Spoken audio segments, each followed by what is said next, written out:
అందరికీ జై భీమ్, నమస్కారాలు.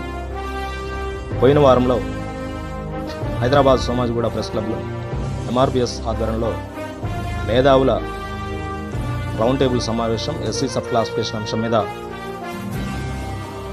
మీద రౌండ్ టేబుల్ సమావేశం నిర్వహించడం జరిగింది. ఈ సందర్భంగా అనేక మంది మేధావులుగా భావిస్తున్నటువంటి అనేక మంది తెలంగాణ ప్రాంతం నుంచి కొంతమంది పాల్గొనడం జరిగింది. అందులో విఠల్, పృథ్వీరాజ్, జస్టిస్ చంద్రకుమార్, అలాగే జయధీర్ తిరుమలరావు, ప్రొఫెసర్ పిఎల్ విశ్వేశ్వరరావు, అలాగే అరుణోదయ నాయకురాలు విమలక్క గారు, వీళ్ళంతా కూడా పాల్గొనడం జరిగింది. ఈ పాల్గొన్నటువంటి సందర్భంలో మాదిగలు ఆర్థికంగా ఎదగపోవడానికి కారణం, అలాగే మాదిగలు 30 సంవత్సరాల కాలంలో మాలను దోచుకు తింటున్నారని చెప్పేసి ఈ రౌండ్ టేబుల్ సమావేశంలో తీర్మానించడం జరిగింది. అదే చర్చ ప్రతిరోజు ఈ 30 సంవత్సరాల నుంచి లేవనెత్తడం జరుగుతుంది. వాస్తవంగా మీరు ఈ గ్రామాల్లోకి రండి, తెలంగాణ ప్రాంతంలో కానీ ఆంధ్ర ప్రాంతంలో కానీ, తెలంగాణ ప్రాంతాలు ప్రధానంగా 33 జిల్లాల్లో మీరు ఏ ప్రాంతమైనా విజిట్ చేయండి. విజిట్ చేసి మాలల ఆర్థిక స్థితిగతులను అంచనా వేయండి. కానీ వాస్తవంగా ప్రూఫ్ లేకుండా, ఎంపారికల్ డేటా లేకుండా మీరు ఒక వర్గాన్ని లేకపోతే ఒక కులాన్ని మీరు కించపరుస్తూ మాట్లాడేటువంటి విధానం ఆప్ చేయాలి. మొత్తం సభ్య సమాజం అంతా కూడా చూస్తూ ఉంది.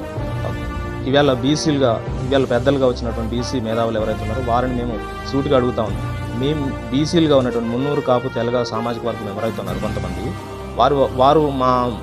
వారు గ్రామాల్లో పని చేపించుకోవడం కోసం ఎస్సీల్లో ఉన్నటువంటి మాదిగలను కూలికి పెట్టినటువంటి సందర్భంలో నీళ్లు ఎత్తిపోయడం, అలాగే ఏమండి ఏంటనేటువంటి సంబోధించుకునేటువంటి పరిస్థితి ఇవాళ బీసీల్లో ఉన్నటువంటి కొన్ని ప్రాంతాల్లో మనకు కనపడతా ఉంది. మీరు సాల్వ్ చెప్పేటప్పుడు మీ దగ్గర ఉన్నటువంటి ఎంపారికల్ డేటా, సమాచారం సమగ్రంగా ఉండాలి. మేము ఎవరి నోట్కాడ కూడు తిన్నటువంటి సందర్భం లేదు, ఎవరి అవకాశాలు మేము గుంజుకున్నటువంటి సందర్భం లేదు.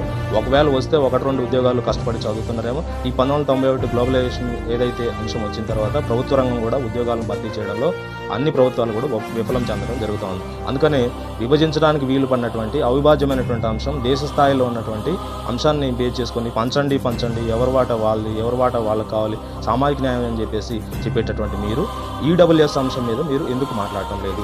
ఈడబ్ల్యూఎస్ 3%, 1% అన్నటువంటి వాళ్ళు 10% రిజర్వేషన్లు పొందుతున్నటువంటి సందర్భంలో మీరు ఎందుకు మాట్లాడటం లేదు? అందుకనే పేడ ఎత్తడం కోసం, వ్యవసాయ కూలీలుగా ఉన్నందుకు, శ్రమ చేసినందుకు మాలను సామాజిక స్మగ్లర్లుగా సంబోధిస్తున్నారు. మొత్తం సమాజం అంతా కూడా ఆలకించాలి. మీరు ఎత్తుకున్నటువంటి ఎజెండా ఏంటి? మీరు ఎవరికి తొత్తులుగా మారుతా ఉన్నారు? అందుకని మీరు ఎన్ని అభాండాలు మాలల మీద వేసినా, ఎన్ని విష ప్రయత్నాలు మీరు చిమ్మినా, ఈ దేశంలో అంతిమంగా భారత రాజ్యాంగం, అంబేద్కర్ వారసులుగా మాలలు ఏదైతే